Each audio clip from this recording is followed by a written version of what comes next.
Musimba Peter Kibazo mu studios Gikwanjulira osuzeeyo otya ampuliriza atuuse ku mulimu weebale akola nga wasuzeeyo mwembeebazaako ensusso mugattako ku mirimu ne mubeera nga mugasseeko abafumba ne bagattako abatambuza ne bagattako buli alina kyakola ekirala muba mutugasseeko olw'okuba nti mwayongeddeko obudde obukolebwa. Programu Gasimbagane ne bannamawulire akadde kookya nina Siraje Lubwama nina Rwomushana Ahmed Katerega musaazi yaŋŋaye nti owange buno obudde NRM eri mu kukola nkalala n'ebirala nti mu district abantu bayinza okukyankalana kati wano sijaawo kigere kulunza otyo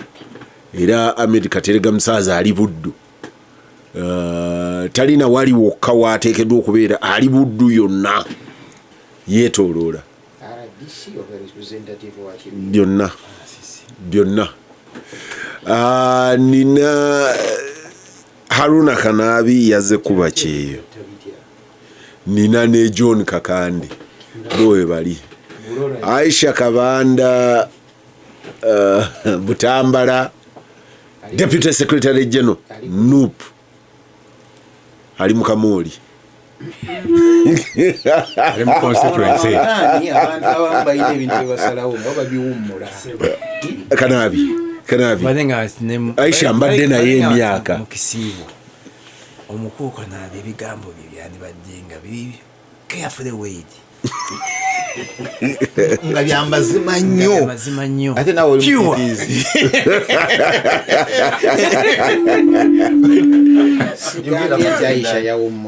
Aisha ali mu abeyance mu Ramadhan wabawo ebintu bye bekola ki ne basalawo bawummule omanyi eyali yakola luli political systems bano ba Rwomushana aga nti emu bw'eneebanga mu operation endala ejja kubeeranga mu abeyance and you know amendments ezo ayazireetanga ezamambabazi awo nawulira ekigambo for avoidance of doubt when this is in place this one is in abe ng'ekigambo for avoidance of doubt era kati for avoidance of doubt Muhammad Muwanga Kivumbi Naisha Kabanda aina base chama basisi Siraje Lubwama abantu abatuuliza yonna gye muli balamusizzaako nnyo abafuniddemu ebizibu Katonda abasaasire naddala munnamawulire munnaffe Juliet Namuwaya wa Bukedde ayina ekizibu mu lubuto n'omusaayi guva mu kkundi abazitashikisa batandise omusonera ku ssente zaayagala obukadde 17 afune obujjanjabi katumusabire atereere n'abamufuniddemu nammwe mwongere okwebaza Katonda olwaleero ddala kunagiriridde ku poliisi ku Kabalagala bakutte bankubidde ku ssaawa 9 kitundu ng'ebintu bitwateresaawe wansi wa Bank of Uganda waliwo mwannyinazi babitwala n'addewa kubijjayo jjo ne sifuna kati ne babiteeka ku shade kati ab'emmundu ne bajja batikke ne loole ndulu neekubwa poliisi nejja nagenza okutuuka nga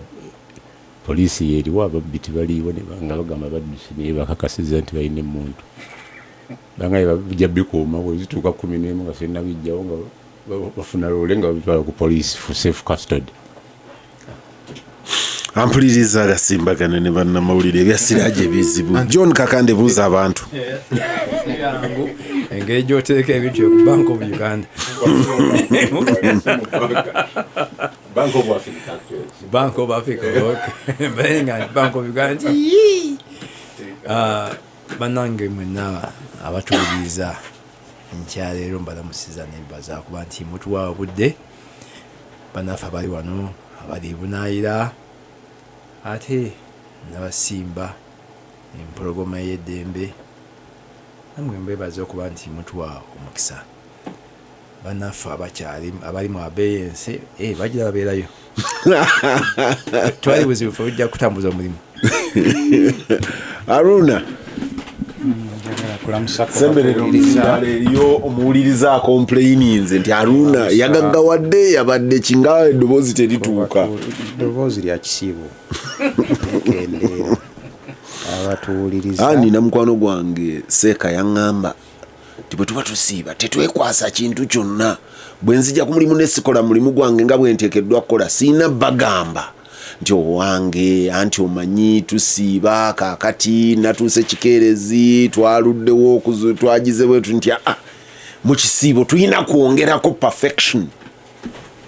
kuffe ng'abantu bye tukola si perfection eri mmwe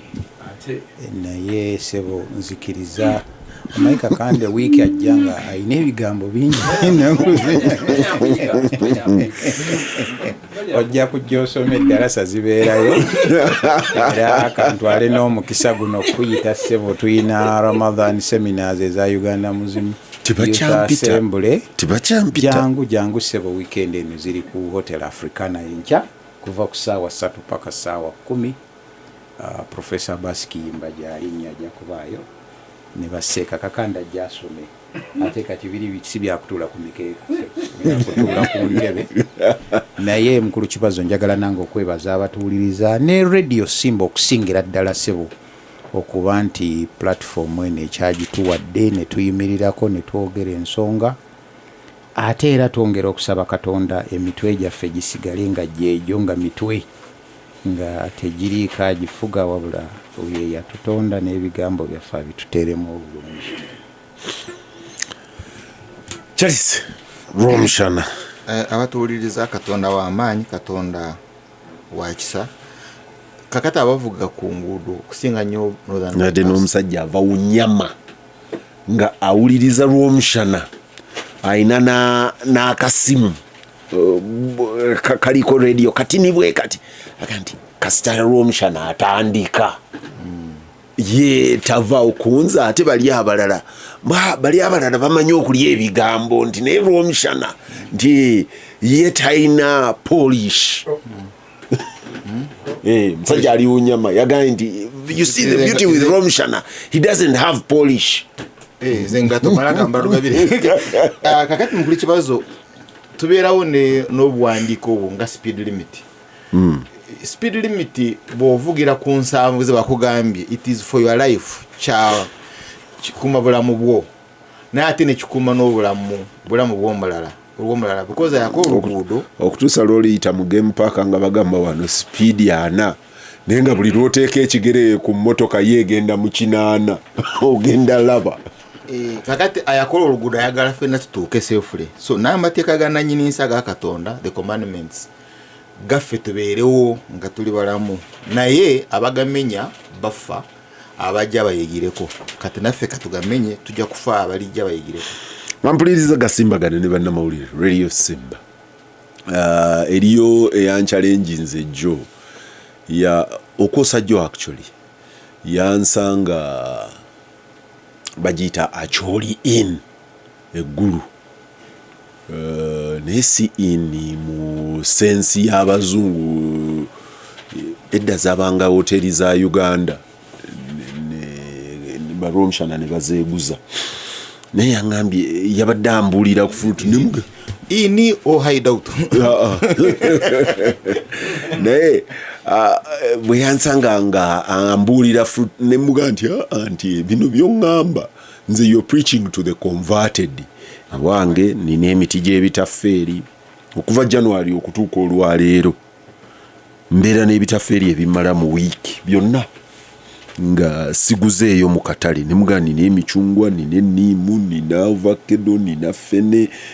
nambuza eri eyo yenkana kikonze kati nnyo kasirikitu bwe kati ti ne byonna weebiri mugambe kensobola okukola fensi ya waya y'amasanyalazi ne andaikiru nankane nkima ebyo gobimanyi kasirikitu nnyo naye nga yeebuza nanga nti naye kati challenge gye nnina naawe nti obeera ku radio abantu n'otobagamba nti bw'obeera n'omuti gw'ovakkedde ewa Kanaabi ewaka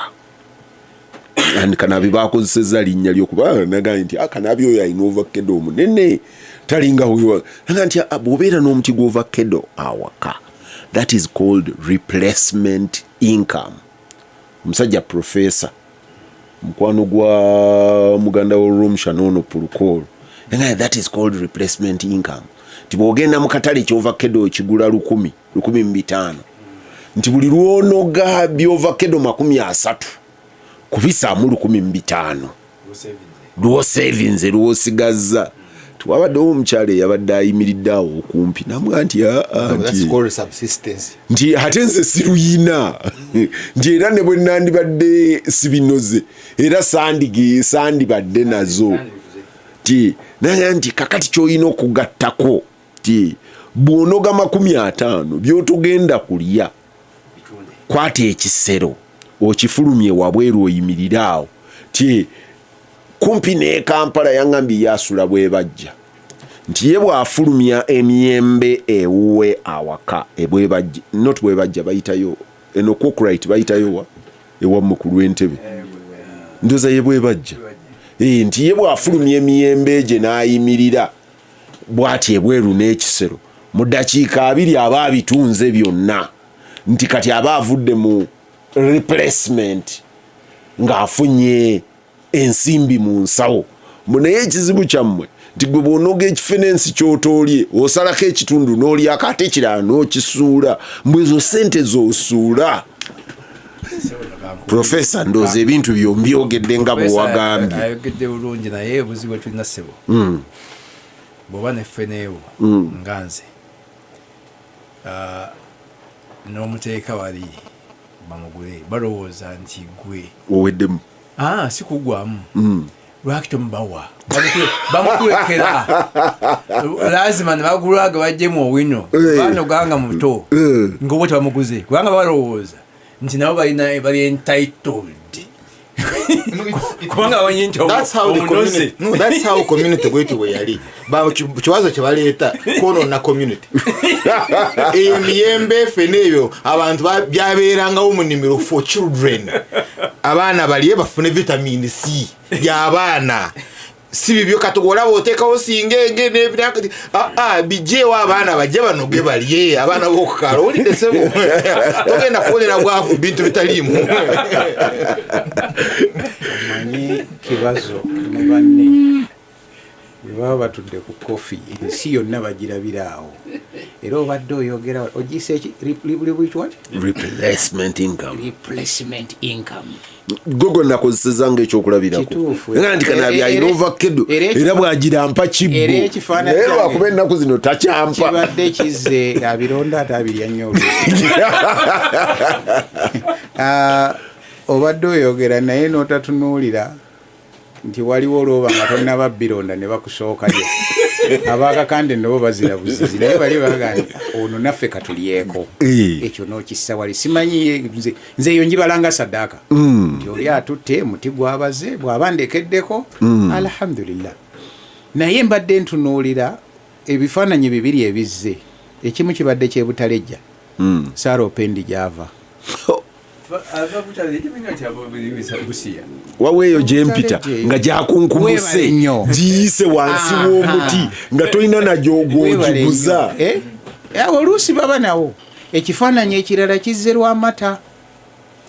ng'oli omuyembe gwe guli awo najja n'ateeka ne ku kkubo mwabe emmotoka mmwe abatusomesa replacement income. Kibazo bw'ayimirira n'emmotoka ye ayagala ekibbo kukigula siringi 2,000 oba 3 nga mulimu emiyembe kumpi 40 mulimu ne transport okiraba naye nga tabaze oli naye ono abaze okuraiti we awali abantu abalinga Kibazo abalina ne zibulenda bagenda kukola mu juisi. Professor mugamba agaziyeeko akuwulira atunuulira musajja weekagadi ne wane omwokati kati akuwulira bw'aba weekagadi kitegeeza ayita wane emitiana bw'atyo n'agguka eri egindi oba ndowooza n'asalamu ewanabbanja eyo atunuulira ezo zonna eri ezo Kakumiro emiyembe egyo gyonna egibeera awo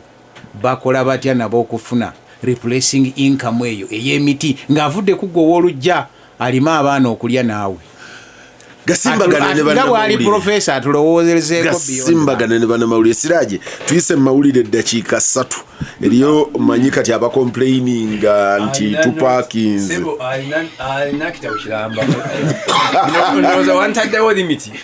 tosuka item 10 nja kusummarize Siraje yita mbwangu wiki etandise n'ekisiibo ky'abasiraamu batandise okusiiba mawulire semberero omuzindalo Siraje ate va mu kwogera ne Kakande yogera nabawuliriza abasiraamu abekiwayi ekyasemambo bawandikidde Palamenti nga baagala egambe mufuti mubajje abaviire ku kitebe bayingire kola oli bamulayiza lwaki tebagenda mu kooti lwaki bawandikira Palamenti eruddewo batudde eno mumikaka kusomera erimu mu bya kooti omusango gwa eyali mukulu w'ekika kya Lomwa aba suspects 5 babasomedde emisango nebagamba nti misango gyabwe minene bajja ku ebbeeyiro bajja kuziwulira mu kooti enkulu mu wiki emu basuspect omulwadde naye bamuleese awonyera ku mpingu nibemusomera basuspects abagambibwa okuba Kampala bomb 221 nga ne parliamentary avenue baba committees mu high court nga lawyer waabwe taliiwo yagenze okujja nga baba committees ne bagamba nti nenga ne gundi obujulizi tebabumuwadde kubanga tebalina committee nga basooka kubusoma ne babukuba abantu babeera awo ne agambibwa okuvuma Ssaabasajja Kabaka naye bamumye ebbeeyiro nga abajulizi byaleese tebabeera gyabeera abayimirize abaokumweyimirira ne bagamba nti badda butinga ne bamwongerayo paka mu Gwakusatu. Wiiki eno wabaddewo mu byobufuzi okusinga wabaddewo nnyo amawulire agasinga gadde gava mu Palamenti ku nkozesa ya ssente ennyingi ennyo na biki nekiwaliriza aba anti nedde ne Honorable Sekikubo ne Tenkasimire okwagala okukola emikono basabe Palamenti ejje finally omukulu Adolf Mwisiri n'agiyita anti Palamenti omukulu yali yaji adjaniza nga tawadde na dirwe Kakande ono yayinza okunnyonnyola sign die kyategeera omanyi kannyumira nga bakwogera naye njagala n'okannyonnyola eritaligere naye omukulu Lubwama sebo kiraka communicating naye ayita Palamenti abeera speaker tayinza agamba nti Adolf n'agiyita anti mukozi wa speaker kakati Palamenti eggulo n'etuula speaker Right Honorable Anita Mona agandi yetagenda kuwogera ku nsonga ezo nga Ssenyimbwe yasoma olw'ensonga nti ebyo bya social media ezo ŋŋambo tayogera ku lugambo ne bakwata ku item endala ekyo nekizikirirawo era wiiki emu omukulu ate nayo yagizizaayo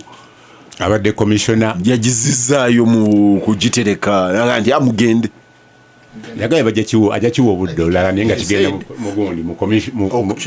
kukiteesaako bagenda kukiteesaako mu commission exactly naye bw'oba oyagala kukiteesaako wano ku floor of Parliament olina okujja n'ekiwandiiko okiteekaawo ekyobujulizi baleke bakiteeseeko wiki emu eno abadde commissioner okutuusa eggulo Honorable Mpuuga Masias si busa okutuuka eggulo akyali anti okusinziira ku Nuupu why are you interfering with Siraje wamawulire totaputa wiiki eno yawaddeyo okwewoza kwe lwaki tateekwa kugibwa ku kifo yawaddeyo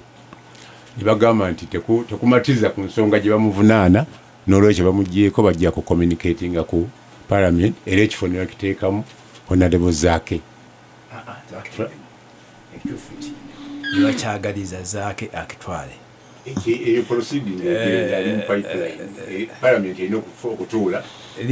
toli ku muzindaalo lipooti entuufu eri nti aba Nuupu executive ya Nuupu yasazeewo ejjeyo mpuuga eyingizeewo zaake. Kyekituufu ate Siraje sikyagambye kyafulumidde mawuli ayongeddeko nti bamusuubira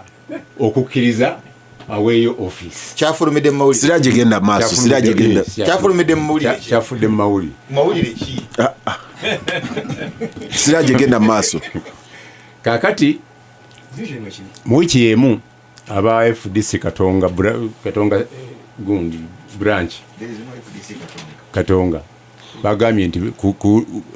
gundi etaano kyeyamanize yabawa basazeewo nga Palamenti Republican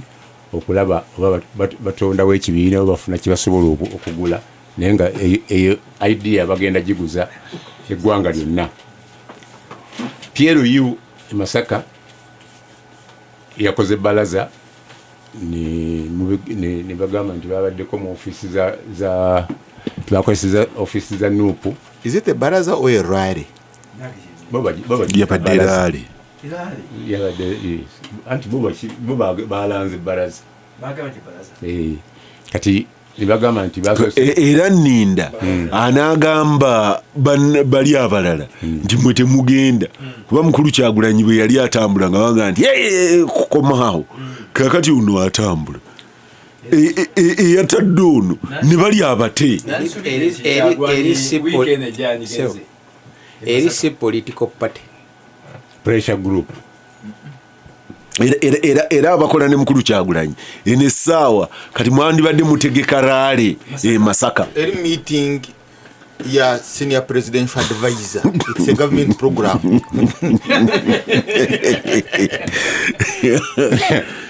era abe Masaka kati bandibadde namwe mutegeka ba planning esooka bagikolede mu office gye bayise ya nupu nga mulimu ne bakansala bayise aba nupu omukulu wa bid n'agamba nti tebalina office awo eyo constituency ye abo ba masquerade nono omukyala akulira kunga n'agamba nti abo tabamanyi ku list yaba nupu naye nga amannya galaga nti bakansala kyekituufu kyekiriwa because oli wa group eyo byombi bituufu kuba byafulumidde mu mawulire kati ekituufu bajja kitubuulira.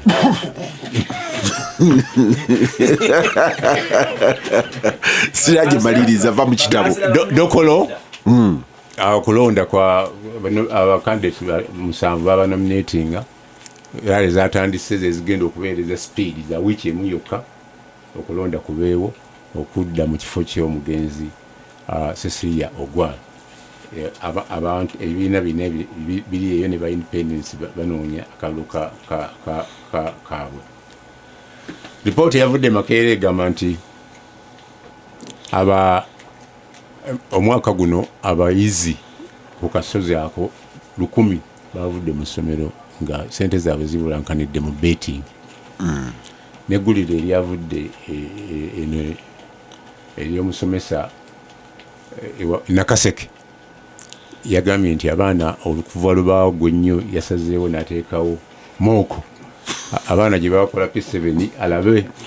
obunafu bwavudde ku bayizi basomesa bayizi zogiyita Kibazo kati gwenga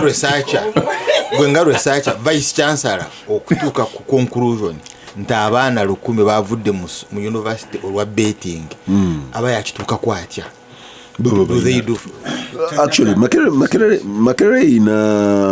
social research, one of the best mu Uganda. Kati simanyi oba no andi kati toyinza kumbuuza kye simanyi nkugamba simanyi oba tukozesa Makerere social research, but also we tuba to setting out okugenda okukola research obeera n'endowooza yo noga nti ndowooza kino n'ogenda mu field to investigate era n'ozuula because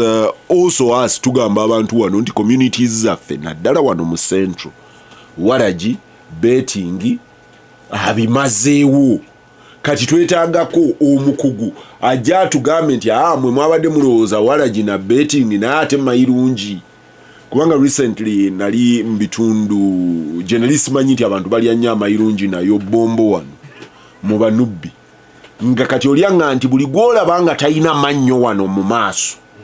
mayirungi konze ambadde manyi communities zino mu kuwagala amannyo wano nti amayirungi kati kye gatukola abantu amannyo gonna gaweddewo ekyo nyi kyatugamba maluwa okay nti amapengo bwe amapengo manya ati munanga ate ebiwafe ebyo tebiriyo ag'ebweru naye abiri gokka munanga gwa yawadde awaadi baminisita be basinze okukola omwaka guno n'ebirabo ebizito ne pulezidenti oluvanyi wa Rwanda Paul Kagame yagambye nti kino kyekisanja kye nga bw'oba n'amulonda asaba bamuwe mangu nnyo amuddira mu bigere amuguluminge mangu amaasi bawongedde okukuba yadde basabibwa mu kisibo amaasi be bongedde okukuba oli mutu si bamaasi bakubye oli makati gagasimba gikwanjulira mwana alese kawa wano kati Rwomushana taddamu concentratinga mu kisibo yaleeta kawa teyategedde apuliza Gasimbagane ne bannamulire of course Siraje yabuuse story eri Haiti is very interesting Abamerika bwe bagenda batufutubalako in the rest of the world obeera osuubira nti wali okulinaana ewaabwe bandibadde ne grit ne control awo ne babeera ng'ebintu babiwa direction ne Haiti abantu batandika okwekalakaasa era abakulembeze b'ensi balina okwetegereza ennyo Haiti abantu beekalakaasa we twasibidde nga Haiti abagiyina mu mikono tosobola badefininga ya gangsters basobbi ojjukira bamutanga Father Aristide ndoza yali wa Haiti era kewoses mu Haiti b'Amerika bakitaddeyo kati awo aba Haiti bwe bafaanana ne Haiti naye nali njogera n'omwami omulala nga nti lwakuba nti bwe bibeera ewala babiwakkala ne babidefininga ti ne Burhani ne Hemeti wano ku mulirwano nti bw'obatunuulira omu ku bo gune awedde emirimu bali bamukozesa bayitanga Darfur omu yali munnamagye generali eno naga nti bamukozesanga Darfur nga bwe baagala okukola ebyekivandulo nga yakola nga kibooko squad yakola nga kinatuuka nga across Africa ayina amagye out for hire ng'agenda mpaka Chad omusajja weerasha oyo weerasha mukwano gw'aba Rwomushana yagala okwerijja owa Wagner mercenaries naye ono Hemeti yatuuka ng'awola ne gavumenti ya Sudan ene yaba yani Burhani ng'abawola baatuuka ng'alina ssente ezibamala naye waliwo omulala abakozesa Harunah ono tayagala nnyo boogerako abasajja bali ekkata awo banyumirwa nnyo okukozesa bamasinare bano sebo Obungereza ndowooza kibadde weekend ekisondera mu weekend yagambye nti kafuuwe olupapula lw'amawulire w'Obungereza okugulibwa abagwira niye ndoza kata ibadde yagala okugula Telegraph newspaper mu Bungereza nibaga nti ensimbi za mute tuzeetaaga. You see there are two important elements ku musajja oyo Hemeti ejeri okuva Darfur lijeri yingire mu kibuga abazungu bateeka ssente mu bubuga wa social media ne busituka bulwanyisa okujjawo Bashir therefore undercover ey'okubiteeka wansi liryejjene lijja ne liyingira mu kibuga omuzungu n'alireeta mu kibuga ng'akozesa obuvubuka obwo. I don't know about that, Charles, but Hemeti one yali akolera Bashir a lot, yes. But n'asukka Bashir nga he is the regional mercenary for hire. Olutalo lw'e Yemen abantu tebalutunuulira, but olutalo lw'e Yemen both Wagner ne amagye ga Hemeti gafuuka the mercenaries for hire mu region eyo naye nga bali side ya Saudi Arabia okuwanyisa bali abakutu ojja kucyankalanya Kanaabi kubanga bali abashiya okujjako nga Kanaabi alimu obujahidiini ajja kucyankalanako mukulu kibazo n'abatuuliriza oleesa ensonga ya Haiti awaze n'amaanyi era mbadde njituna nenga nti Katonda aleeta ebintu mu nsi naye obulimba ne bukola ki nti Haiti era obadde obuuza wano Rwomushana yangu wamangu gangsters naye singa temwabayimba wano kintakyagula n'ekyo gangsters tugenda Haiti yongerako notone gangsters criminals naye singa babadde nga bali be ba Abdallah ani singa kyamezeewo dda nti bafundamentalist Haiti bagikola ki bagitwala era mwenna muyina okuvaayo mwangu we mangu naye kirungi ndoza abasinga si bakatuliki Haiti I think fair number no Kanaabi for the first time beera fair Abdallah twamuwadde omudaali era egyo gyejjaffe webalina omutima ogusobola okukwata naye ekyo ne kiba kimu naye ekirala ekisinga nti ensi institution zaazo bwe zifa yes ne zinafuira ddala nti n'otuuka mu nsi nga bagiyita nsi naye nga poliisi magye goga nti gakyasobola kudiiringa naki ne gangsters obweze muyita gangsters oba bannansi baayo nga beekyaye ne bagenda ne baggulawo amakomera ne bayimbula bannaabwe ate mubone mama nti ffe tetujja kufuluma ebweru eyo si walungi nnyo naye ne bagenda ku kkubo nga balumba buli gwe bakola ki gwe baagala njagala kikomyawo Uganda mukulu kibazo that is where I was going nti bwe tuteegendereze naffe ng'omupoliisi waffe alina gwatunulira n'amutya n'akola kyayagala n'agenda omusajja oyo bw'anaaba ebweru okyawoza baani Mehemeti n'abalala ensi yaffe naffe twegendereze twandituuka ku level nga mubayita ba gangsters na kiki naye nga groups ezo nazo zitufuukidde ekizibu actually Kanaabi bwe mba ntambula ku kkubo juzi nali Embarara mukunyumya n'abantu and I found it odd nyumya n'omusajja wa police nanga nti ekimu ku bibyasingira obuzibu ng'abapoliisi ku luguudo olwo is tebamanyi ng'oli mu bubenyi bw'amateeka oba toli ani ow'okuvunaana ku luguudo olwo kubanga buli omu alina obuyinza buli omu asobola okukukwata buli omu asobola okukusibira waayagadde nga musajja wa poliisi nga nti namutwalako akawungeezi nga yanyimiriza kati bwe yanyimiriza nalowooza nina kyenkoze ku kkubo mu kweno bypass nenenyimirira najja nabeera very polite nabeera very polite nankanga Kakande tagimanyi nze nagikulaga bw'abeera very polite nankanga kati nenebuuza lwaki ali this polite bwegira nansaba nanga nti bw'oba ogenda kuddayo eri mu kibuga mbadde nsaba kunteekakaawo ne mugamba jangu tugende teyalina mundu kati netunyumya nanga ne mugamba nti anziba onyimiriza nabadde mmanyi nina kyenkoze nanga nti ti ekimu ku bisinga obuzibu nti I advise my officers benkola nabo nti bwe ziwera oluvannyuma lw'enjuba okugwa wano weegendereze bw'oyimiriza nanga nti olaba obwo obumotoka obutono obwo okayimiriza ate gwe kakwata nti n'ogenda ne bakusuza ennaku 3 ne bakuta nga tebakuvunaanye tebalina ne mugamba this can't happen nanga sir you don't know nga mpita nassa nanga nti in this area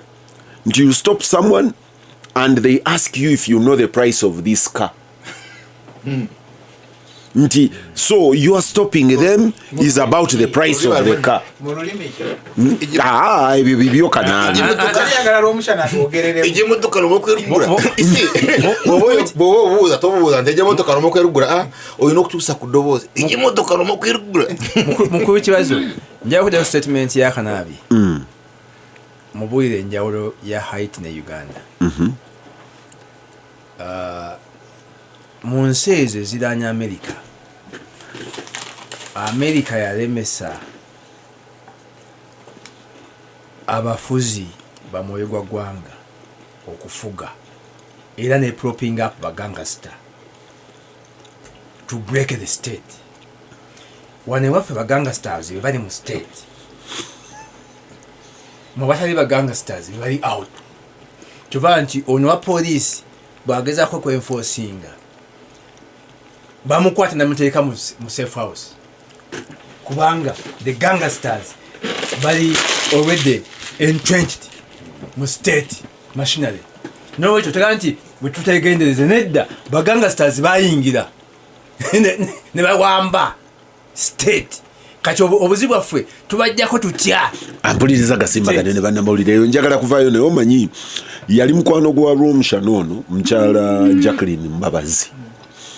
Manyi mwe babeera nga balina obuyinza mulimu bye batalaba. Nikata kyalina obuyinza. Miskini bwe babeera n'obuyinza balina bye batalaba. Obuyinza bwe bwaseeseetuka n'atandika okukuba enduulu nti these goons konze guni wabalabye ddi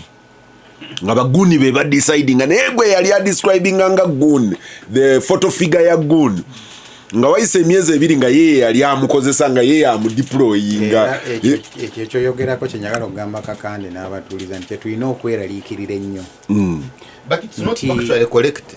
Nti oyo ba group ez'abasebe n'abaani. Nobyo tusigambye kwani gwogamba. Ngambe groups. I've not said an individual. Waba Jacqueline si yaba deployinganga. Omukulu yaba deployinganga. So boboyogera ku gunze ezo nonyo omukulu aba deployinga. Naye badde ogamba kuba onagambye nti bano bagangsters be bali mu government. Naye mu process gye batutwalamu yakutta institutions zigwerewo ddala. Era kyolina okweraliikirira ennyo nti ate bagangsters bwe balifuna obutakkaanya embeera ya Haiti togyebalaabala.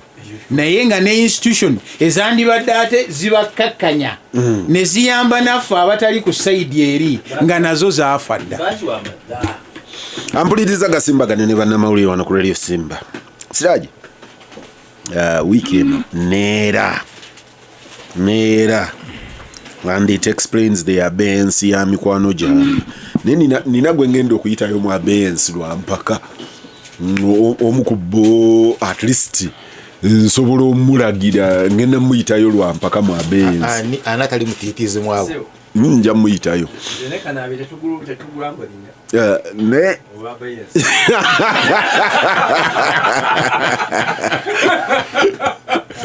Kakande ali kulugudde ku munyolo.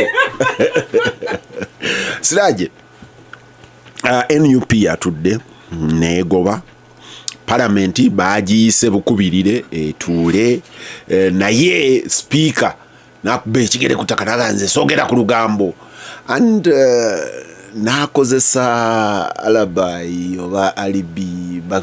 bakiyita ku kyekwaso ti nze bwe njogera ku basiyazi nga balyoka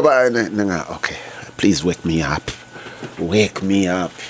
naye nga ekyo naye kyakozesa nalabye mukuluze Jose Nnyonyi nga mwana mukyala speaker ebyo ebimu bireke. But in the midst of this one more thing happened. Katono nnyo n'abantu bakamisinga nti ebbanga lino lyonna mu lutalo luno mukwano gwange Thomas Tayebwa deputy speaker abadde abulidde mu kisiikirize ky'omuti nga teriyo n'akamu yadde akakoola ke bakasuka ewuwe. Suddenly yesterday nagenza okulaba ng'eriyo wendi ng'olyaga nti yazimba ennyumba eringa kyalo kiramba erigindi nasasanya enfaananyi okay tobanga gwobadde otuleetako kanaawe tukusiikuuleyo naye semujondooza yadde amaze okutugamba oli yenga naye tebamukola ki tebamugambako bwe yali ayanukula aba exhibition mu statement ye yakiteekamu naye nga enyumba yagizeemu ngaali mu palamenti simanyi nze anti nalabye kati my concern was eno group kyateetakula ono ega nti waye jangu tusaabe ffenna eriyo n'omu ku bo mu palamenti ali mu constituency za wano mu Kampala yali yateekateeka omukolo gw'okuyingira ennyumba ye simanyiwa kati bwe yagira n'aga nti owange kwena embuyaga egenda ntayi kanange ngende mu abeeyensi abamu babuuza kulwaki bwemutuuka kuba mu temwogera amannya bwe mutuuka kuba limwogera amannya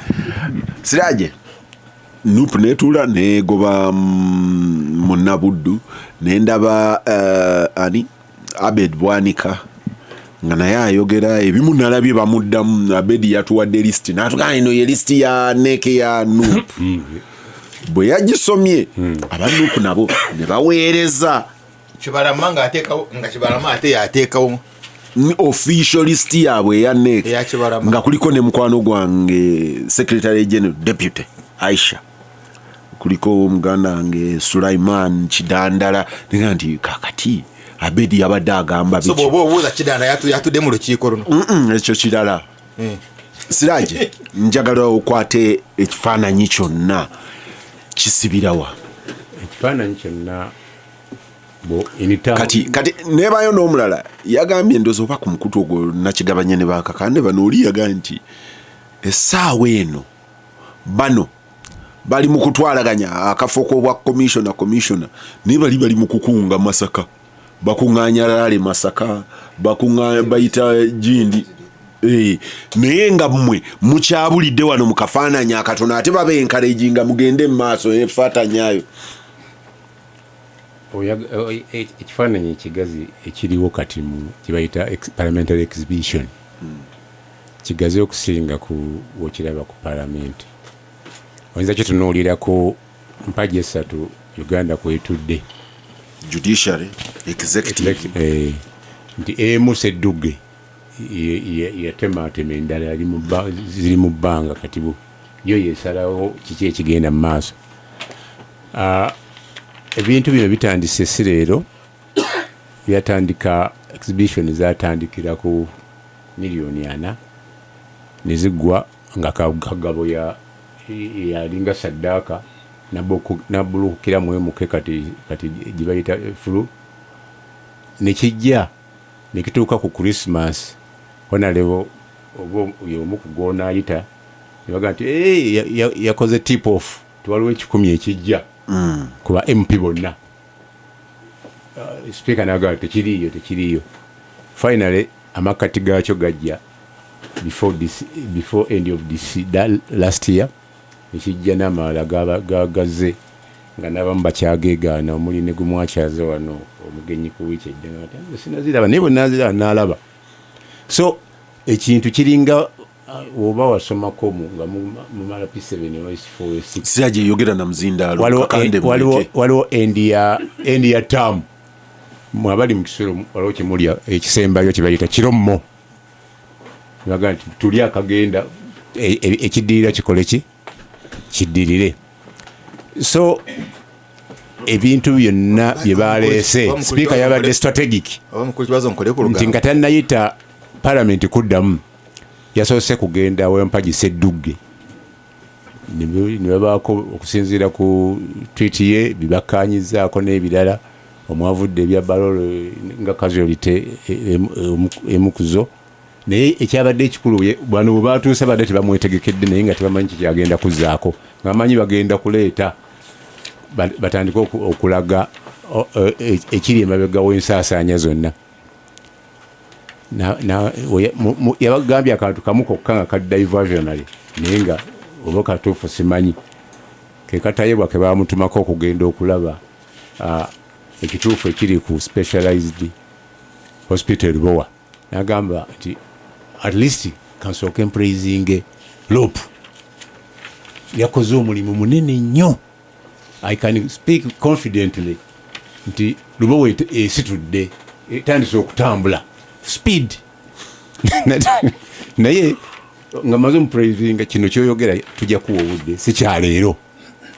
baga nti ogusula gukola ki okuwempoza kakati kino kikuzaayo ne mu bayibuli kibazo ku nsonga eyo sipiika bw'agamba nti gwe rope okoze omulimu gw'amaanyi nnyo kati bazimba naye nga laja issue yali nti parliament to have access issue teyali nti Lubowe ezimbibwe anti yakola issue yali nti parliament eyina right to access erabe oba ensimbi z'omusolo zikola ne bagigaana access kakati wategedde otya nti wakola how did you know ye yagambye confidently agreed but so what did the say you now do in reply tuyamuwadde mukisa kukuddamu naye geno pikicha eri ku ssente zino ezigambibwa okusaasaanya tikati ogenda kuddayo ku bayibuli nti atakikolangako akwate ejjinja akole ki akube nti bw'oyogera ku 5 bibadde tebinaba na kujja nga waliwo complaint nga Honorable Mpuuga akyali lopu nga police bagamba oyo mumugyeko wano n'ebweru nga bateeka n'ebipande kulale principal kwali ti no n'alwana mu mayinga ago toyinza kugamba nti bino 5 Siraje njagala narrative jotuwa is what has been over the 2 weeks nze age jenjagala eri analytical as at now kitegeeza because ku political terrain go to government abali mu FDC abakatonga mukulu Ssemuju yatugamba nti ali ku street batandise okwebuuza ku bantu babwanda okwebuuza kuli obvious nti baagala kukola vehicle mpya gye bagendamu vehicle bagikola mu moment nga bannaabwe abagenda emitala bafunye ebizibu eri ekamwocha vehicle mugikola bano ate bagoba bannaabwe abali eno because politically Uganda ina barely 2 years to go into the next election abavuganya mwami Museveni bali mu confusion eteyogerekeka that right now tomanyi kurada ani avuganya ani akola ki mwami Museveni ali mu kunywa kachai so nze njagala analysis okuva awo eno confusion deploying abahemeti mu buli group ne gwe benefiting ne how people pick themselves from the confusion process yo kujja ko Honorable Mpuuga kuba commissioner ejagenda maso for maybe 2 years and it will never happen egenda kusparking off more divisions munupu waliyo confidently abavuddeyo nga bagamba nti we are in support of nupu nga ba MP kwa 5 waliwo abatassirise actually abasirise be basinga obungi abasirise nabo balina bye boogera nga tebasobola kujja ku muzindaalo ku nupu nga tomanyi n'ababo ababiri kibalowooza lwaki wiiki zino 3 tebakola ki lwaki ngamba nti simanyi tomanyi kibalowooza gwe tomanyi nze simanyi kati nalabye ow'entebe ng'agamba nti kino ekintu ffe twakisponsoringa pate yakisponsoringa okutematema okutwala nuupu that it can be rubbish nebaayo n'agamba nti nze nange ewebbaale sente zino zintamye bansaba ebibiri neŋŋaano bibawanga ewange baagala ambulance that is also opportunism oyo ayogera ebyo abadde n'omuzindaalo gino emyaka gyonna lwaki abadde tayogera lwaki abadde tagamba bantu bansabako 10 ku 2 neŋŋaana kakati nafuna amasanda mukamwa asobola kwogera mu palamenti lwaki asituka kati you see ne bannabyabufuzi bannakigwanyizi bafuna moment naga kambuukire kweno nange nfune wenjogerera bannabyabufuzi batono abatali bannakigwanyizi ekyo nakyo kituufu ti president yadde ne Sergio Dilare e Masaka we yategedde nti mutabani yagendayo n'agisazaawo n'agamba tusonyiwe omukulu yagize tujja kubawa olunaku olulala nga abantu bajja kuginterpretinga mu kirala naye in brief senga eno lopu Rwomushana abadde agenze kufuna instructions isu gye yasabye yaganye okugulira bwe naddayo mu Parliament omukisa agulina nti naye ajja kutuula mu gundi naye gye bigenda okuggwera ejja kukomawo wano mu plenary nti otandika okuwulira nga buli muntu akasukira munne kiki ejjinja nga bibadde bikwekeddwa bivuddeyo so ndowooza Gasimbagane ne bannamawulire kiri mu advantage ya President Museveni. John nga bw'okwata omuzindalo omanyi somehow bwe tutandika okwogera ensonga neefuna direction nga Rwomushana afuna akasimu ng'asooka stepping out nga awuliriza akasimu ng'akoma era oludda penning ekaaba ekirungi ekiriwo with technology ebintu bisigazawo record kati njagala otunula essimu ate pattern eri clear bwetyo bwebeera ne mukulu w'Omushana ate ogamba nti kali Kanaabi bwatuuka waneeno kusimba ngaddako wabbali ng'akuba akasimu naye yeewuunya nti Kanaabi aba ayogera n'ani oyo that is for our security yakatuuka that is for our security bagamba alina connection ne Hamas naye John the polity oli bw'abanga yalaba 221 naga nti okay bana abavubuka bakwata omuggundu bakwata omuyaga maybe they will grow into a bigger better opposition with a bit more exposure and training eri mwami Museveni kati nga bamuvuganya olwaleero alaba ebifa mu Nuupu olwaleero nabadde wano ne Ssemujju nga muga nti naye ate mwe mutandise nga bannammwe naga nti andi ebizibu byasooka ku ffe ffe byatulya ne bitumalawo saagala nakwogera kati the opposition has been decimated effectively yes over ku leadership level the opposition has been shattered decimated dispersed kakati n'otuuka b'abantu ebizibu byabwe ne pains zaabwe zeeyongera kinjogerere mu Luganda ku level 2 waggulu ku bukulembeze opposition nga njoga ku bukulembeze opposition across the board byonna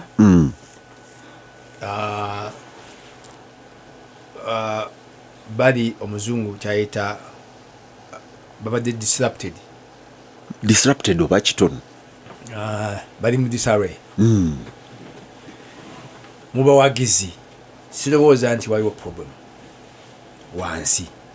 wabula bawagizi kakati ndowooza bayaayaana kumanya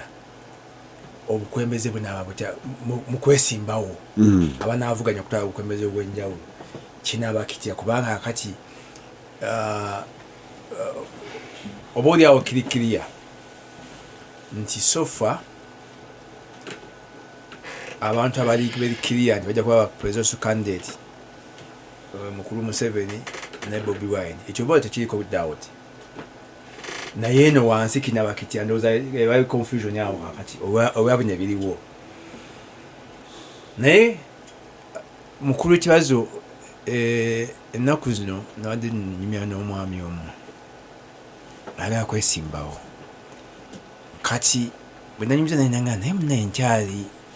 nkyalemiddwa okutegeera kyekyegenda maaso nti kubanga engeri ebintu ebitambulamu kati ekisookera ddala bikyuka ku sipiidi tomanya kinabaawo tebiri predictable tomanya kiki ekigenda okugwawo enkya kati abantu banyoga nti babaka ba Nuupu bangi mu nsonga eno basirise lwaki ndowooza tebamanyi kigenda kitya kinaggwa kitya bangi baagala kwesimbawo bwe baya kwesimbawo ku kaadi ya Nuupu mu ssaawa eno olina okwegendereza obutanyiiza bukulembeze bwa Nuupu obuliwo ate nga sibusuubira nti bunaakyusa ne bana ba delegates conference bajja kusigala biringa bwa NRM tebujja kukyuka tetulowooza nti bajja kubaawo enkyukakyuka mu kulembeze oba okuntikko obwa Nuupu nokyo tewandyagadde kunyiiza bukulembeze bwa Nuupu n'ekyo kiba kyamagezi okusirika n'olinda. Ekyokubiri nti bw'obanga oli mufuzi nga Museveni kati gwe oli mu buyinza, kino ekiriwo eno mu bukulembeze eno kiba ku advantage yo nti bano first of all wandirowoozezza nti kati focus obuli bw'enguzi obunyazi n'obubbi twandibadde tulumiriza gavumenti nti mutubba nga mukulu Lukwago bwe yagamba nti mutujoze basajjamu mujooga naye kati ekikyali ku bo bokka kati neeno mu opposition nayo ka issue ya corruption eze neeba nti spillings over kati bwogereetanga campaign issue nga badde opposition nga badde oteekateeka kugikozesanga campaign issue nti abasajja ba gavumenti banyazi badega nti naye neba mutu bakiwulira nnaku zino nga muguluba nabamwe mu byobunyazi. Now it weakens kati yoli government ibana advantage ni kaka absolutely tekyali yayo yokka oba badde kulaga ba campaign aba government nti banyazi baga nti mune wamwe gye kiri fena tufaanagana onfuna ate sebo kakati oba okunoonya abavuganya gavumenti saawe nibandi badde nga bakulakinga bwongo onoonya issue ki gyogenda weetereeza otya naye kakati mukulu kibazo gwe nemotoka four-wheel drive bwentulamu mpuliranga newona binyawayatuwiru naye batabuno ezo four-wheel zaba Rwomushana obwa CC ya Southern bwolengera noga nti kyawo kinya waliwo akaseerezi motoka ziri stark oweta mangu toyagala agenda stark kubeera stark kibazo agenda kugezesa kibazo kanti kangende ngezese kaseerezi kyakaja kananumesa kakati nupu nsubidde sebo mistake nze for Rwomushana nupu yazze neyingira mu kaseerezi ketandiyingidde muboolyawo keyandikozeeko diversion nefuna weyita awalala ne moving on kati yazze neyingira mu kaseerezi negetinga stack kati akaseerezi keyingiddemu okutya kwange nti kuyinza okukatwalira ebbanga eggwanvu okavaamu miniwayo time ng'edduka kubanga kati bagambye nti bagenda mu Palamenti omukulu abeere records nengerawo nengerawo omukisa ensonga zino okuggwera mu kooti eyo issue eri nti mwe abaagala ono avayo mulina mandate amateeka gagamba ki kati kitegeeza nti issue eyinza okuba dragged on okutuukira ddala mu 2026 mu byokulonda kakati geregera nti oli bogged down tengamye nti bayingidde akaseerezi kebatandiyingidde akaseerezi wekali bakalengedde bandi badde nga olwesaawe nti balina okukola bakyasobola okukola reverse kubanga akaseerezi batuuse mu makkati gaako oba bakyali ku ntandikwa yaako bwe baba nga bali in the middle of kaseerezi kiyinza okuba baera ekizibu nnyo kavaamu ku ssaawa eno without being injured naye ne balokwago bayingiramu by the way kubanga ne Lukwago ne group ne Besigye nabo eventually bali staka mu kaseerezi onfuna tebalina legal mandate beyita nti interim FDC leadership ate abo nabo nga bakimanyi lyanoti bakimanya nti bajja kukola ki tebajja kusobola kuba nandala legally and practically kubanga omuntu asobola okudeployinga bakanyama ku party headquarters omanya nti gwakumaze akufulumya onfuna kakati bamaze ne about time bali staka mu kaseerezi baga hati mbulira mbobeebuuza ku bantu bagenze base mujju tukole ekibiina ekipya naye time ewedde eggwayo sebawo time even okola kibiina by the way and it's literally impossible olaba Kyagwanyi yakola gendwa kiriwo kati okujjako nga nabo banaagula ekiriwo obubiina obuli stack awo bufiiru for integrity and leadership kiyinza okubabeera ekizibu ennyo okukola ekibiina ekipya yali pressure group eyo going forward we never get it stuck in a top down nabo bayingira mu kaseerezi where they are stuck katokera nti they are not even actors at dokolo wala kazi taliyo wevu tegenze eyo ngamba if this katonga teri active mu kyekigenda mu maaso bali awo ojja bafunayo ka press conference ne boogerayo ebigambo bisatu bina naye question nti tugenda mu kulonda mugenda kubeera okukola mutya mukola okwago ye yamanyira okwesimbawo nga independent ne kyengamba nti bwe wesimbawo nga independent kyadivansinga kitya cause yo eyokukola regime change ndoza ye issue nti bano bonna bali mu position batugamba nti baagala kutuusa bukulembeze ku top naye bonna bali stack era tebawa mwewagizi waabwe owa wansi wano hope kati bawudde omuvubuka kyagamba general of resistance mukwano gwa Rwomushana bwe yagenze Masaka naye naabukula nti ayagala kulwanyisa abo ababusing power namulaba ne ku Twitter ye nga nayaga nti amonga disappointings nenfuna amazzi aganyogoga nenaaba maaso neyabukudde yafunye free mandate naye okugakubya sabuni sebo ready eyes andi bw'abanga osumagira ewaffe aga nti funa amazzi aganyogoga weyiseeko ozuukuke kati yagenze Masaka awali dispute nti ono onamugamba nti naye gwe tokyali composing omugamba tya okugoleraako ki tokyagibwako hadith nti gwe mukulu Mpuuga tokyagibwako hadith gyeyagenze kati nalabikanga agenzeyo nga liberator mu kitundu ekyo ng'agamba nti abano bonna banuupu bonna bali tainted naye ngaeyo bagifunye opportunity yagifunye kubanga bano aba opposition abalowooza ku regime change bajja ne bayingira which is a good cause okufightinga obukumpanya n'obulyake naye obulwanyisa otya ng'ate tekiyamba oli ng'okola ki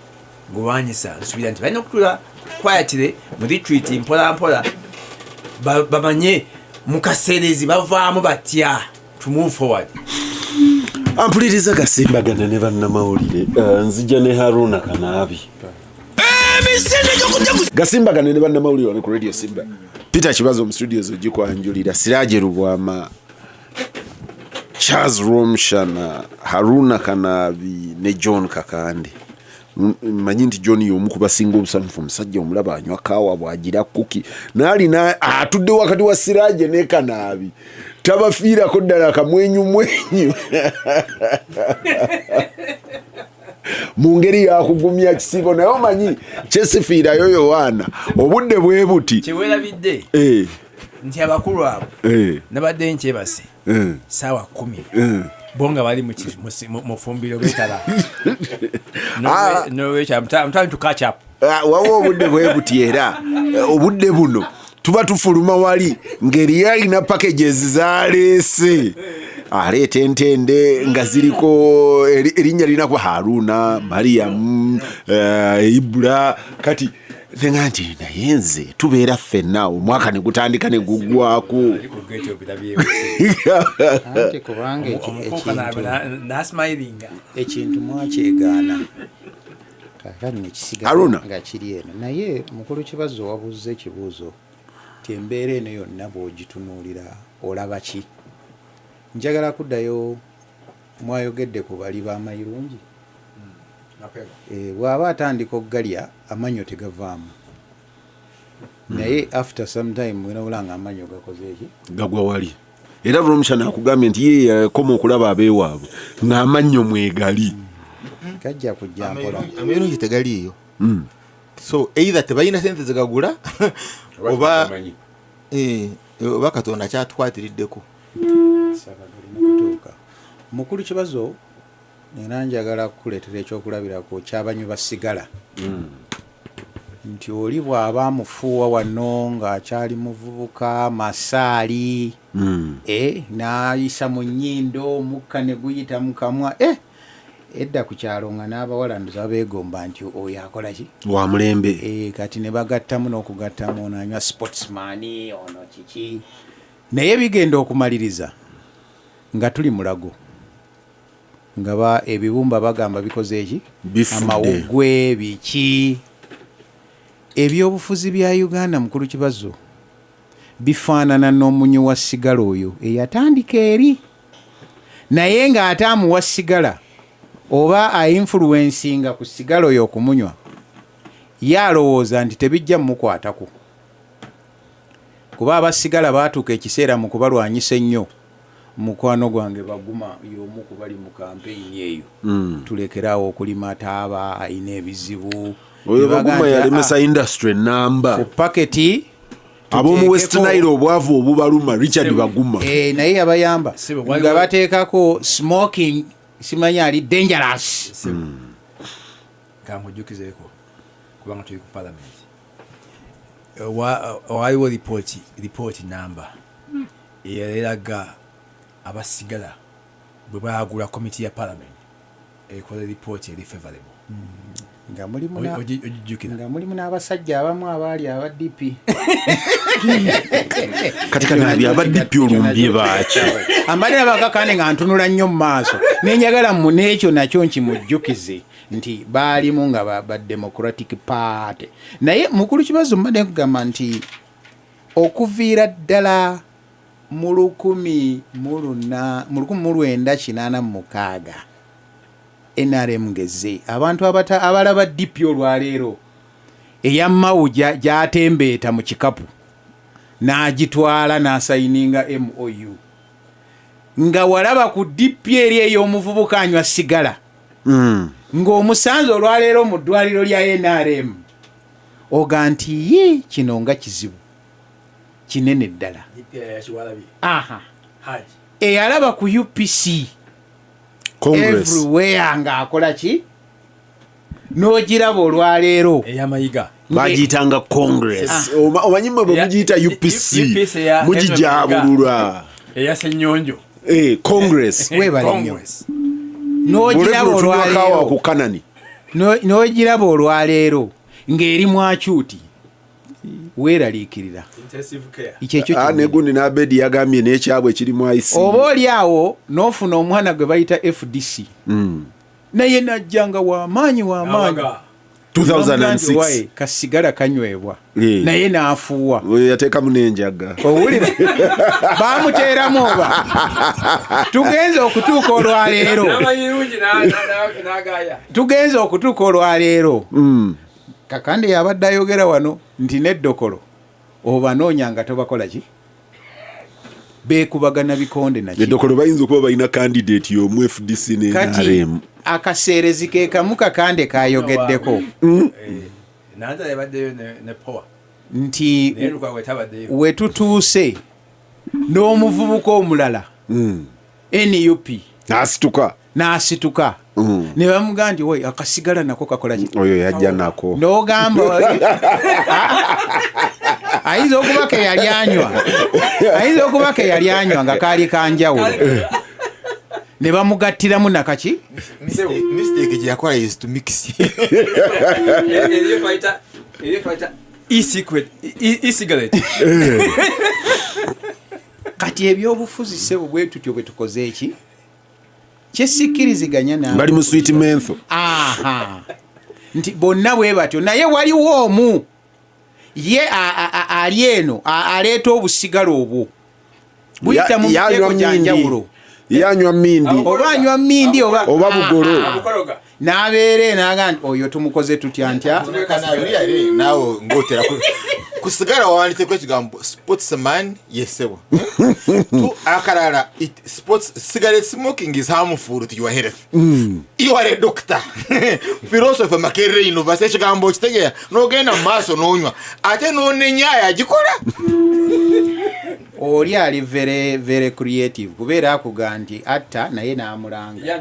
era n'akola ki naye ye n'asigala ng'ali ku ki giraasi ye yeringanga bano abatunda drugs abazitunda tebazifuuwa n'okuzinywa naye banoonya baana bammwe bapita ababagagga be bakola ki ne bafuuwa n'oga naye ono yakolamu ssente naye Uganda weeri mukulu kibazo nti nopu DP FDC n'abalala abanajja ani gobadde ogamba fiiru nti okujjako nga tutegedde mu byafaayo nti oli akaayana ng'awuuta obuugi naga nti kamera ojjawo yaki what is wrong nga nze nywedde obuugi bwange naye ng'awalala akola nnyo okulaba ng'abanywa sigala amawugge galwale n'ebibumba bikole ki bife awo tetunnaba kuvaawo oyo ye buli kaseera aba akola nnyo n'akozesa amaanyi g'emmundu n'akozesa amaanyi g'essente n'akozesa amateeka n'amanipulatinga abalala n'abawaliriza lwampaka n'abamenya naye ekintu kimu mukulu kibazo ekikugumya n'abawuliriza wakozeseza ekigambo kya luzungu nti opposition is decimated eyammwe emitwe naye eyafa ab'emikalabanda abatuula ku lubalaza ne tutunula abaddewo ebbanga yeeyongera kukula olwaleero tuli mu kuzza bujja nkalala za NRM you would have expected nti ekibiina ekyo ekiri mu buyinza simanyi John obe waabwe yaze nti abantu bajja kubanga basimbye nyiriri yero ngajjudde wazirabyeko naye ate mbadde kyoli wazirabyeyo ekyoli ambadde baluzungu kyoli awo oba otambula atisi ku kyalo wandibadde wayise mu baluzungu bokka nalabye ku mawulire saanonyeza gye bewandiisiza sikubanga bangamba nti sabutua naye ku mawulire ku TV kiro ng'ewasa empijja eyo nga balinda abantu okujja kwewandiisa nga tebaliiyo nebagenda genda ku maka bajja basanga yeeka nyumba ku nyumba kiba kitegeeza nti oyo agamba nti sportsman mulungi nnyo naye ewuwe nabo tebakola ki tebakula naye ono bw'asituka omu ku baba bagumyemu n'agenda n'awuuba ogenda okulaba ng'ate abantu bakola ki kitegeeza nti ab'emikalabanda kakati ewaffe Kabaale ewa Bahati you remember primaries abantu nga mujja mu lunyiri n'emitwalo gy'etaano kunonda mu primaries ez'ekibiina kakati ono agenda kuwandiika emitwalo etaano teriiwo. That is why the difference is now kakati mukulu Museveni yafunye intelligence how botuyita path eno yafe ya bulijjo yekola tekola kale kakati katuyite path eri bagenda kuleta path eri ya Bahati abantu baje mu bungi bewandise buli ateka erinnya mu kitabo mutwalo etaano wano baba mutwalo na ye eri etaano bayizo ziza n'ogenda ku 10 ate bafunye the excuse kubanga mpwide bagamba nti bano MP bakoze obukodyo okulemesa abawagizi baba babavuganya okwewandiisa kireka olupo okukozesa option B kakati ono bw'abanga agamba nti ne aba NRM oyina bagula buguzi bajje bakole ki bewandiise ekyo kitegeeza tolina kibiina tolina bantu balina spirit ya kibiina biri bye twalabako bye tuyita ebibiina Congress ebyomusajja yagulanga essaati ye ya green mukwano gwange ekyalisirwanga founder mu ssente z'entono n'agikwata n'agyambala naye nga contributinga ku party omugagga akwata ssente ze nga talina kyasuubira Kanaabi twalina abasajja n'abakyala abaluka ebiwempe obategeera nga balina ebitengi bya Congress ebiriko omutwe gwa president wakati wano naye mu 85 86 obuyinza bwe bukyuka ne babitereka ne babikweka ebitengi byabwe.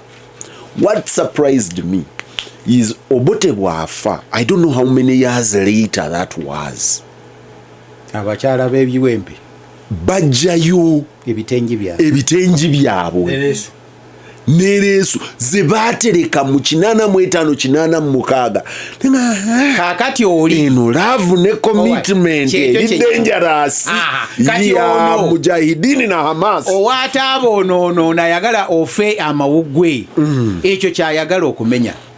era awamu akituukirizza kati naafuna n'abayagala okunywa amangu boogambye abamu nga n'obusigala bajja nabo ne bagattamu n'ebirala. Kati ye confusion gye tulaba eno olwaleero tetandika butandisi era ejja kusigala bwetyo. Talk to kati Kanaabi, omaze okudescribing eyo okoze diagnosis y'obulwadde, nze ntunuulira munnayuganda because NUP, FDC, DP, UPC, NRM bannayuganda banoonya liberation. It is true. Kumakinga sure nti bwagenda mu ddwaliro ayina okulabirirwa, bwagenda ewabano eriyo enguudo ezituuka bangambye ewabano nabadde empaka ne bangambye ewabano ekyaliyo stretcher za zino enkwate bwe ziti konzi bano abasajja bagaggawadde bafunye ssente bambi mubayisa bubi mubayisa mugenda ne mubagatta bonna sikulimba be bali mu kikubo be bali mu mbawo be bali mu government agamba nti okufaanana kwa kyekyo kyennyini naye ensekere mutambuleko eggwanga lyammwe mulimanye. Kugambye wabadde eggulu naye wadde mu baluzungu. Next time bw'omala okuva mu baluzungu vaayo neeyo. Kibazo is right. Waliwo kye bayita okuculika envuka. Kati omanyi bw'oba ng'olina enjala ekuluma kati tugiyita omusota enjoka mu lubuto. Kakati bw'osiika n'olya gwe kibazo eweeka enzoka ekakkana. Bw'oba osiika kulya n'olya ekakkana naye ne neighbor bw'awunyiriza kali akawoowo naye oba talidde eyomba n'eyomba naye nekola nekakkana in anticipation of food. Kakati kyekiri ewaffe giyomba naye negikakkana because neighbor asiika yekakkana nga neighbor asiika naye ewame bagambye wagamba malnutrition levels izisinga waabano nti abaana abasinga okubanga tebalina nankani anti kubanga muli akawoowo abalala basiika mwene muli akawoowo. Mukulu kibazo kyembadde omusawo eyangambye munnayuganda HIV prevalence esinga mu bibuga kati ate embalala ndooza wakusatu mu Uganda. Kati benali mbuuza naga nti that is not a bad sign, that means mbalala is getting rapidly urbanized. Nti kati tulina ku addressing ekyo nti this is a sign. Era sebo waliwo omuwuliriza waffe omu ne kati kwali ndowooza yanga nti abantu abo mutukola bubi ffenna mutugatta wamu ninze ne bwenzira nenvuga akaboda kange nenkuŋŋaanya obusente bwange ate nange ne bamala eri ne babundyako nga ntutte ente yange bansaba naye bwe mujja nga muganda baabo bonna bakola ki? Rwomushana bagamba awunyiriza akawoowo ne yeematiza nti ndidde gwe naawe n'omuteekako nti naye akoze eki nti naye alidde. Era mukola bubi mututunulire nga bannayuganda. Naye mukulu kibazo mbadde nkuzaayo ku kiri kyogamba ono w'omukalabanda wansi sebo abo beeyongera bweyongezi kubanga one ono awabali enjaga ne banywa ne batamiira abakulembeze Kakande bayogeddeko ta addressinga issues z'abantu ba mikalabanda. Alowooza nti mukubatamiiza tubivaako katuwoona ebitaano ye tumusortinge balwanagane nekiri ekibiina kinafuwe tubongere ne information nti nono twakola bwati tuteekemu n'omuliro mwe mukubagane tuteekemu n'omuliro buli lwekijja ng'okikola ki ng'okyongeramu naye ebyo byonna bw'omala obbikola ebizibu bya munnansi ayagala okuweerera omwana we ku ssomero tobya addressinze kaliculamu ogikyusa buli kaseera leero eno leero eri omuzadde n'omutabula naye n'oli omaze omusortinga kati ezo solution bwe ziba teziriiwo mukulu kibazo opposition is not decimated. Olwo tugenda wa Hemeti abantu anti kati Kanaabi hold there. Ghana twagikozesa nga tusomesa democracy ku evolution ya democracy. Ghana yatuuka okuva eri Mbankuluma n'ekyankalana n'emala n'efuna what was that called second liberation eyaba mukwata mundu eyaba rollings n'abakwata nga abakasuka mu nnyanja bajja mu nnyonyi abatta akola ki n'amala ne yeeyubula n'afuuka democrat n'akkiriza Ghana n'esimbula kati ye beacon ya democracy mu Africa yeeraga kati nga abasomesa batulaga nti wawo omwami bamuyita Tukahirwa yali ndooza muganda wa Kategaya nga atulaga nti evolution ye etambula finally n'etutuuseeyo wano we tuli. However ffe tetutambula lugendo olwo, tutambula tuweta tudda Chad, tutambula tuweta tudda Khartoum. Oyinza okulowooza bwotyo kubanga the next liberation tegenda kubeera y'abantu bano, kubanga bwe muziyiza box, bwe muziyiza the polished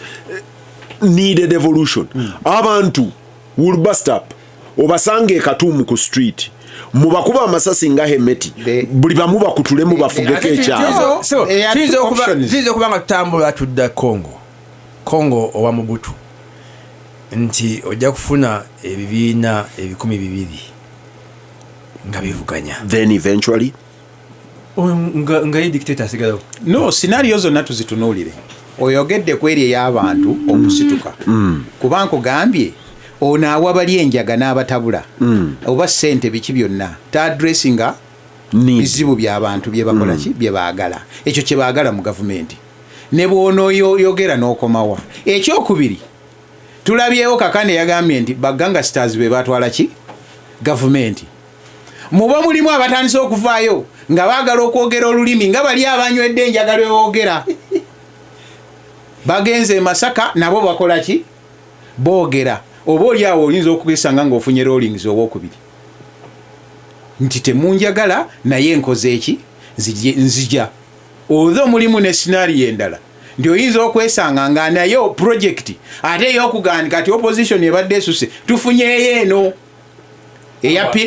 eyapiraawo nti mugenze okujja nno ssebo nti epiraawo aleesa ababaka balinga 15 mukaaga oba 3 kakati yali ku opposition ng'alonda ki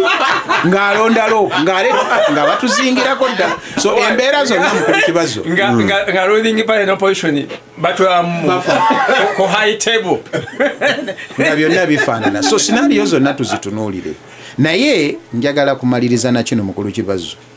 nti nze naalisabye abantu baffe beekube mu kifuba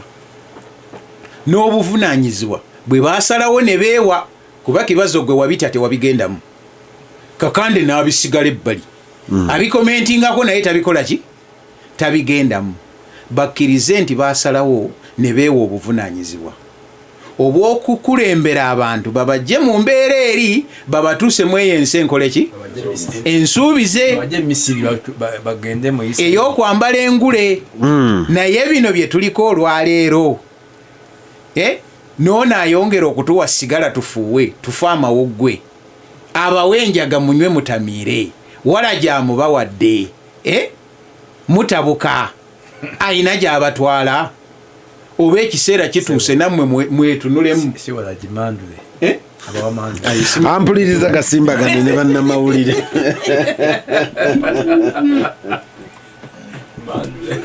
Abange mwamu Charles Rwomushana, John Kakande ne Ahmed ne Harunah Kanaabi eriyo muna Congress ali mu exile mu NRM naye ng'omutima gwasigala mu Congress nga nti owange nti mwebala analysis mbu naye abakazi abo abatunda ebiwempe kye baakola ye Congress yennyini Congress akiwandiise mu caps nti eyo ye Congress yennyini bagaana okunywa sigala nti era baatubuuzanga nti how is our thing. Sebo ne DP Democratic Party mwebali nabo bali ndokuba nga eri mwekiza mwenye ale mnenge bali Democratic Party era kale omusajja agaa nti congress ye gyamanyi yennyini naye munaye congress yagenda yatuuka emisiri kati congress ekizibu yatuuka emisiri naye Kanaabi abadde annyonnyola Musa bw'ajja bano emisiri buli abadde agezaako okujjanga Musa okubatwala e Kanani bwe batuuka mu ddungu babuliraawo era babulidde mu ddungu kati ekyebuuzibwa balituuka e Kanani baatuuka baabula okumala emyaka mingi naye eventually baatuuka. The original group teyatuuka. It's only Joshua or something. Neera kati bwe baatuuka e Kanani gwe tolabiriyo. Abaana bagundi batabula. Charles Rwomushana. Kakati Rwomushana twali tuyina neighbor. Sajja mukadde otuziza wa mauda amuyita maguru kati kasirivu wali awandiise ne penso kasirivu yanga nti ayagala Rwomushana bagende naye Rwenshama alabe wa mauda ne bwalitwalayo be wanatoli ne bwalitwalayo ekifi ky'enkoko kakati kaloli gye yakinya nga wali okufuna ente lutalo kozi mu paaka naye oli yatukolera embaga n'asala amagezi n'afuna ente ento n'agisala. I don't remember kati bw'amala okugisala bad luck simanyi kyavaawa emmese mu kubuuka n'egwa mu nyama kyalinga ekiduramu mu kiduramu ky'ennyama ate nga kitabula kitokota anti bazitaba negenda wansi. So kati the executive committee yembaga yefuba na wadduwidu emmese eri munda tugijeyo tutya tukole ki so and it's late tutabasobola kuddayo bwambala oba bikulu ng'obugangali okufuna nte bagire esaawa z'okulya zinaatera. So they decided it's not very harmful really.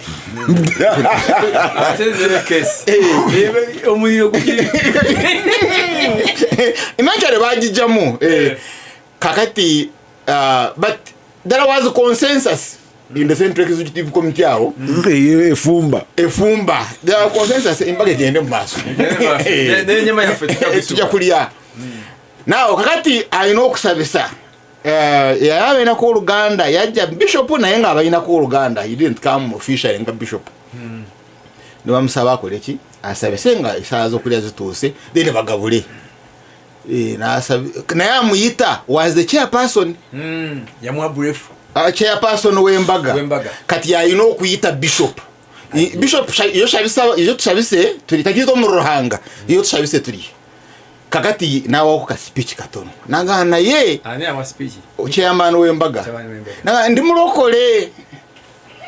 ndi wishemwe kano mshana kaija omusana gwajja ndi muzukufu omusana gwakola ki gwajja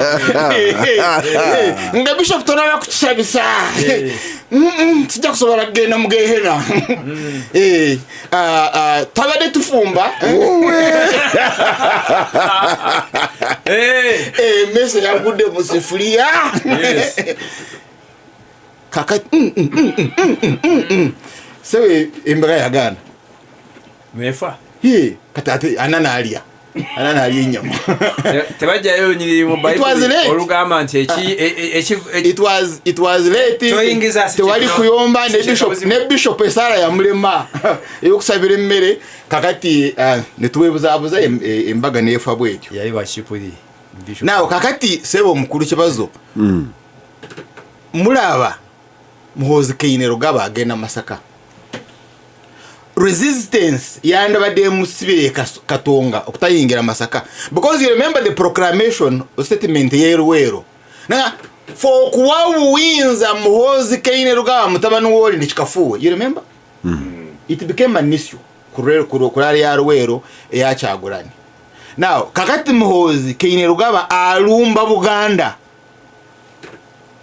is not beginning from Mukono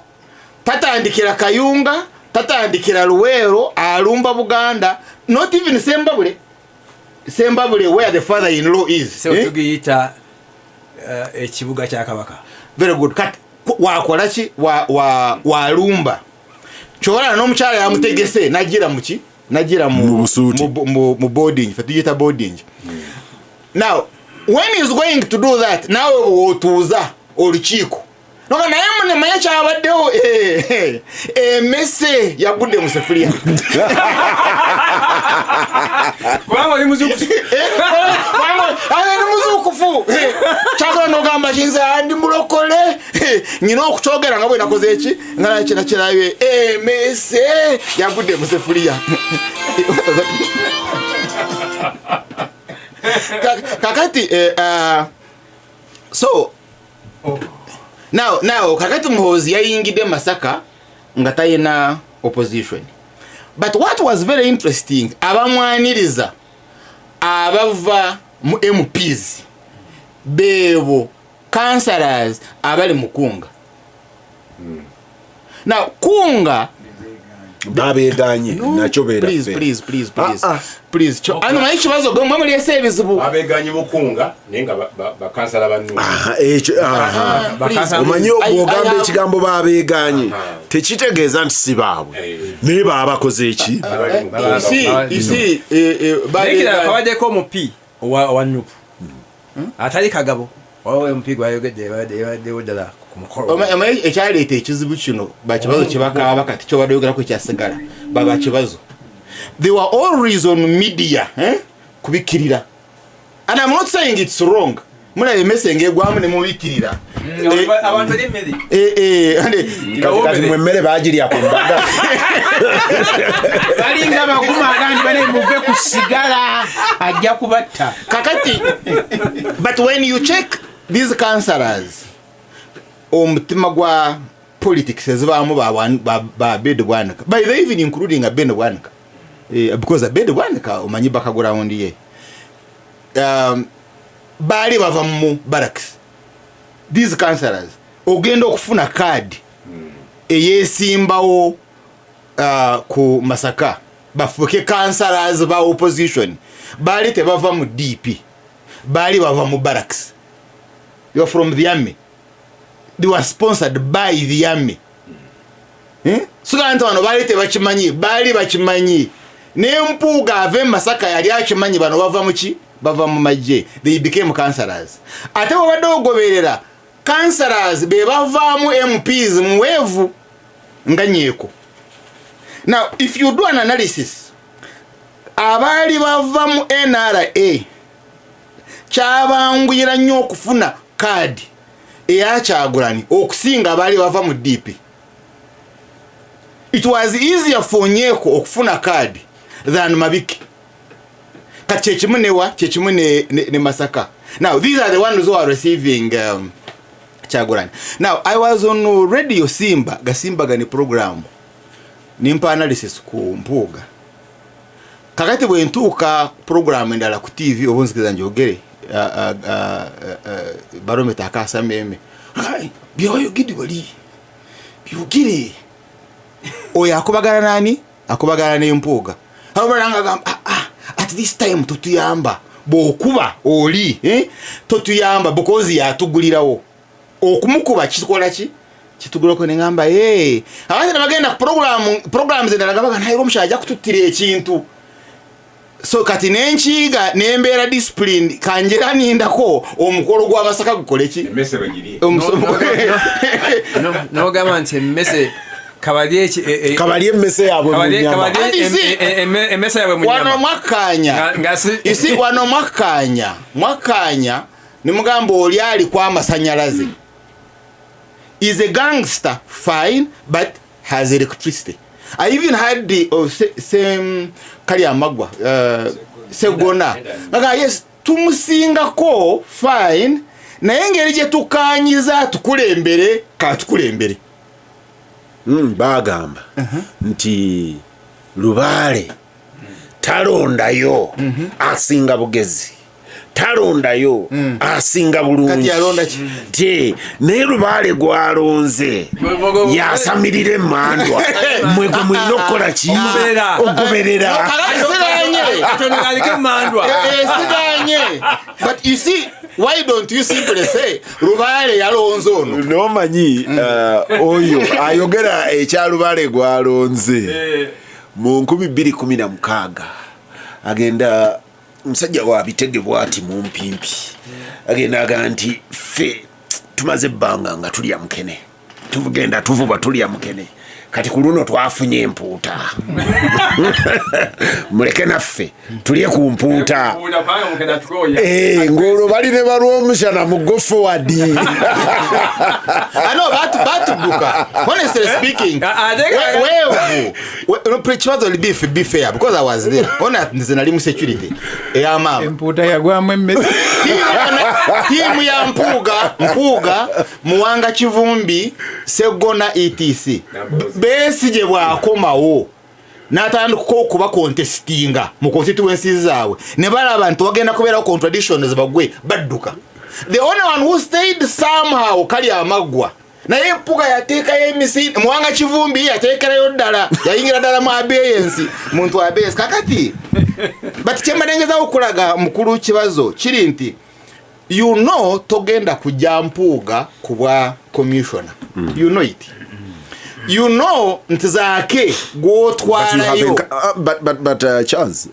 the other thing kuba nina gwe nabadde njogera naye eggulu ne muga nti while togenda kujja mu mpuuga mu commissioner you have encumbered him so much that ye ng'omuntu mpuuga bw'alemerayo alabika ng'ow'omulugube alemeddeyo in spite of the causes of the people bw'avaayo we have defeated you kati ali mu mantabutabu essaawa eno completely bangamba sebo nti abaali bakayana nti semusota guli mu ntamu balowooza nti solution zaali bbiri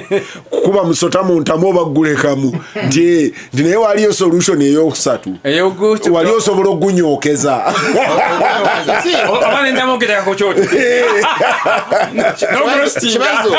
Kibazo eri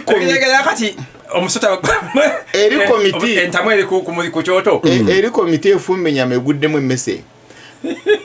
you know practically zaake abadde commissioner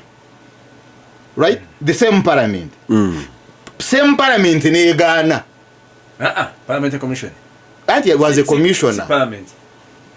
zaake was a commissioner mu parliamentary commission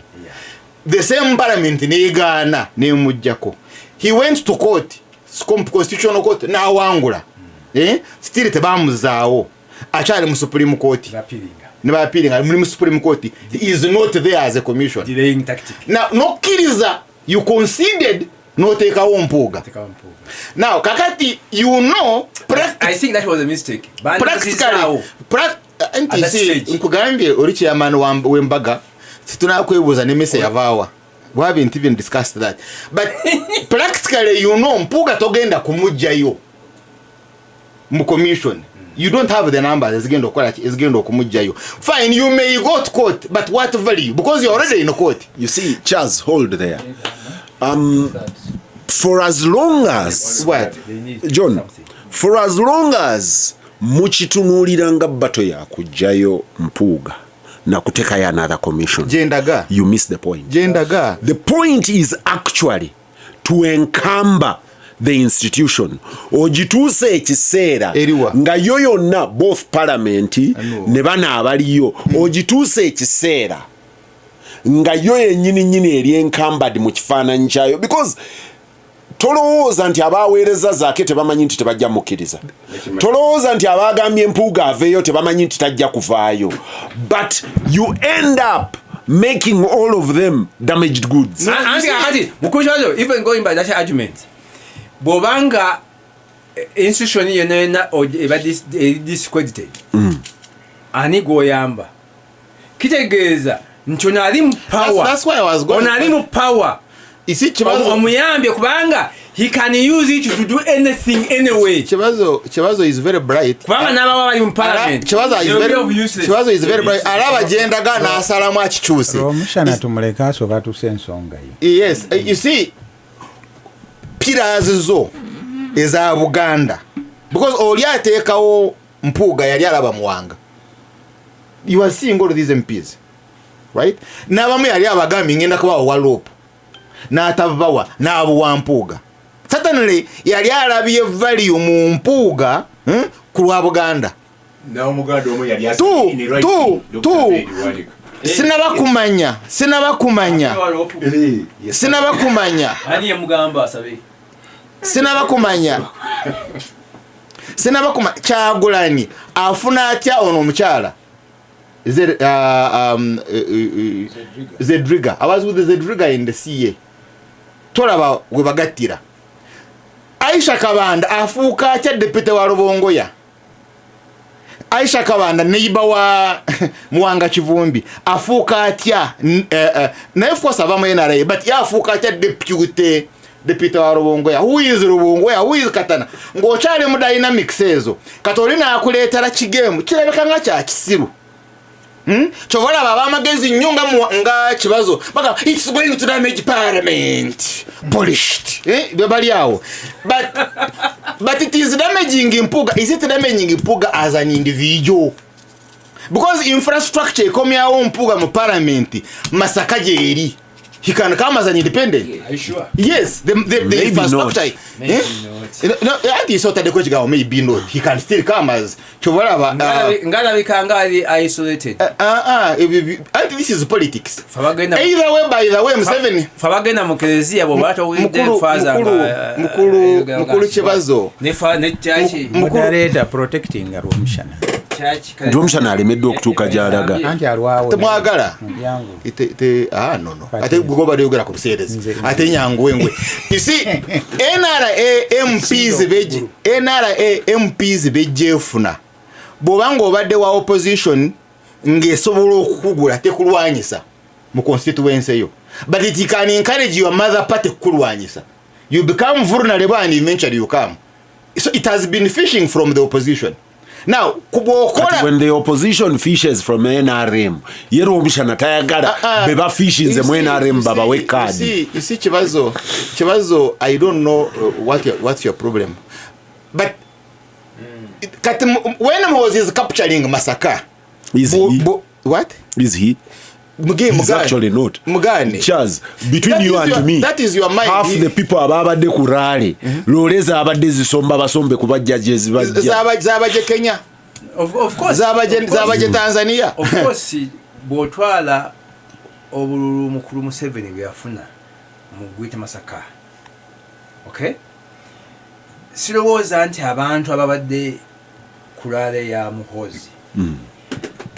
Basinga obungi abantu abalonda Museveni.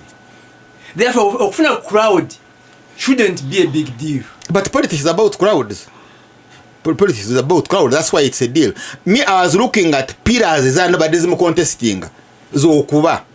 Kale bw'obanga ng'ozukuba nti ziriko eri emmese. Have you constructed other pillars? Because alternative gye balina are the same councillors.